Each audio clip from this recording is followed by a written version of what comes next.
Alors, nous allons sans plus tarder ouvrir la seconde partie de cette émission pour notre traditionnelle séquence consacrée aux collaborations transfrontalières. Nous vous emmenons, une fois n'est pas coutume, au cirque. Regardez.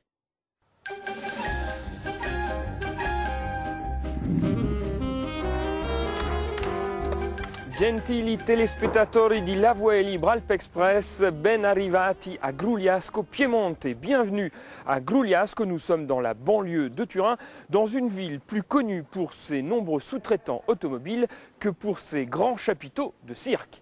Et pourtant... Alors Paolo, buongiorno. Paolo, bonjour. Qu'est-ce qui se passe sous ce grand chapiteau? Vous êtes sous le chapiteau de l'école du cirque Vertigo de Grugliasco. Il est planté au beau milieu du parc Les Serres, qui accueillait l'un des premiers studios de cinéma italien au début du XXe siècle. C'était alors un petit Cinecittà, une mini Hollywood. Et ces artistes que l'on aperçoit derrière vous, qui sont-ils?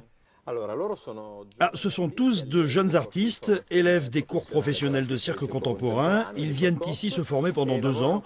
Chacun d'entre eux doit choisir 2 disciplines parmi celles enseignées ici, acrobatie au sol ou dans les airs, jonglage, équilibre. Nos élèves arrivent du monde entier.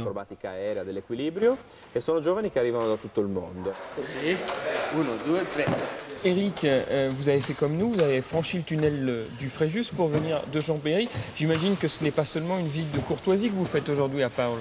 Non, pas du tout. Ça fait très longtemps qu'on se connaît et on a eu cette chance de mettre en place des projets. On a développé 3 grands axes. Un axe d'échange pédagogique et artistique. La création d'un centre de documentation franco-italien répertoriant les arts du cirque et les autres arts frères. Et la création d'une compagnie qui s'appelait Pass Cirque. En Italie, seulement les enfants des cirques traditionnels pouvaient apprendre ce métier. Donc la rencontre avec Arc-en-Cirque nous a permis de développer la maîtrise des arts du cirque et mettre en relation aussi la valeur, la communication, l'ouverture au grand public. Eric, qu'est-ce que ça vous a apporté à vous de collaborer? Qu'est-ce que ça a apporté à vos élèves de collaborer avec l'école du cirque de Grugliasco? D'abord une rencontre, puisque c'est vrai qu'en France on a un format de la formation professionnelle qui est reconnu par le ministère de la Culture, donc on a cette chance-là, et les pouvoirs publics. Donc des élèves qui sortent d'un contexte, je dirais, formaté à la française, en ayant cette chance-là, à venir voir aussi dans un autre pays, et notamment l'Italie, qui est en pleine mouvance autour des arts du cirque et du cirque contemporain, comment on peut travailler ensemble en dehors des cadres que l'on nous a prédéfinis dans un axe de formation. À Vertigo, ils ont aussi des professeurs qui viennent d'autres pays, notamment, je pense à l'Albanie, où il y a une formation bien spécifique. Donc ça, c'est très intéressant et une richesse au niveau culturel.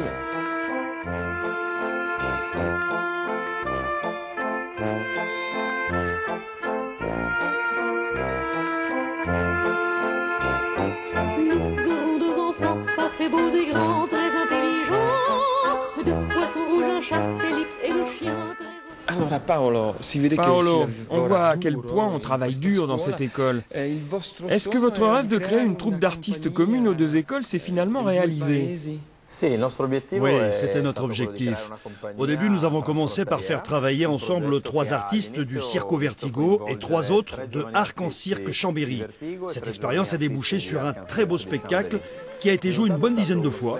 Ce beau succès a été le point de départ de la compagnie commune à nos 2 écoles. Les 6 artistes du début sont partis maintenant vers d'autres cirques. Certains ont même créé leur propre troupe. Mais notre compagnie vit toujours grâce à d'autres élèves. Et puis c'est aussi une vraie réussite parce qu'en Italie, il n'existe pas un vrai réseau de distribution, un véritable marché pour les numéros de cirque contemporain. Cette troupe commune nous a aidés dans nos efforts pour enraciner cette nouvelle tradition en Italie.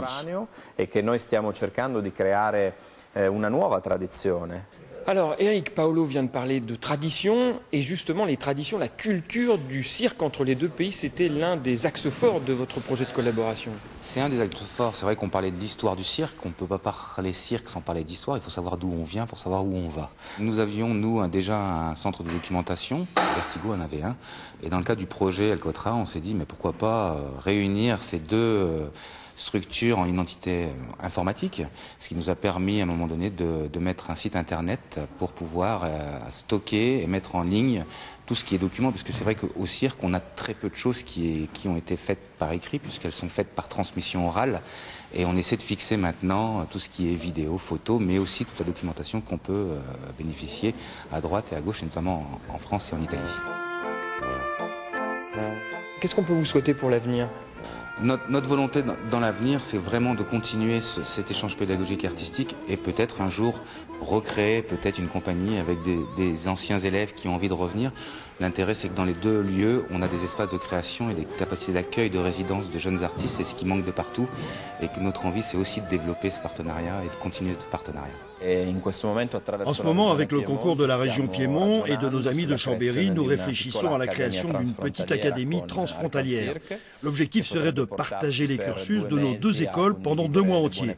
2 mois à échanger, à mélanger nos expériences, des bonnes pratiques du cirque, et puis faire déjà de nos étudiants des artistes itinérants entre Chambéry, Grugliasco et d'autres lieux du monde du cirque. Messieurs, bonne chance. Eh oui, crepi il lupo, que meurt le loup, une